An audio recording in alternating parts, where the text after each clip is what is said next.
ঈদুল আজহা কুরবানির ঈদ কাদের সংস্কৃতি? তাহলে 12 মাসে 13 পূজা যারা করে ওদের সাথে আমরা মিল করব না, কারণ ওরা আমাদের প্রতিবেশী হিসাবে থাকতে পারে, বাট ওদের পূজার কোনো খাবার আমরা খাবো না। হ্যাঁ, মনে করো তোমার প্রতিবেশী হিন্দু ভাই অসুস্থ, প্রচন্ড অসুস্থ, সে অসুস্থ, সে কি এমত অবস্থায় তাকে রক্ত দিতে হবে। এখন রক্ত না দিলে সে বাঁচবে না, তোমার রক্ত তুমি তাকে দিতে পারবা, এটা সওয়াব হবে।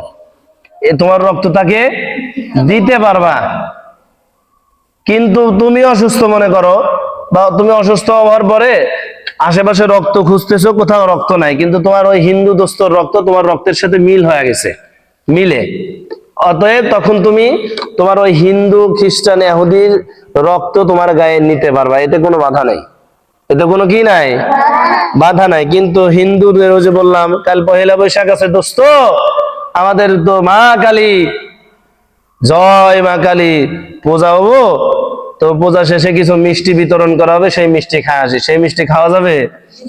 তবে অন্য কোনো দিন যদি এবি মিষ্টি দেয় তো সেটা খাওয়া যাবে, সেটা কোনো সমস্যা নাই। অতএব আমার মনে আছে ছোটবেলায় আমি একবার কতবার তোমাদের অবস্থায় থাকতি, আমার স্বাস্থ্য ভাইদের সাথে আমি পহেলা বৈশাখ বলতে ওই তো মেলায় গেছিলাম, পহেলা বৈশাখে মেলা হয় না, ওই মেলায় গেছিলাম, তাও 10টা টাকা নিয়ে পরি পাইছিলাম, এই 10টাই ঠানে গেছিলাম।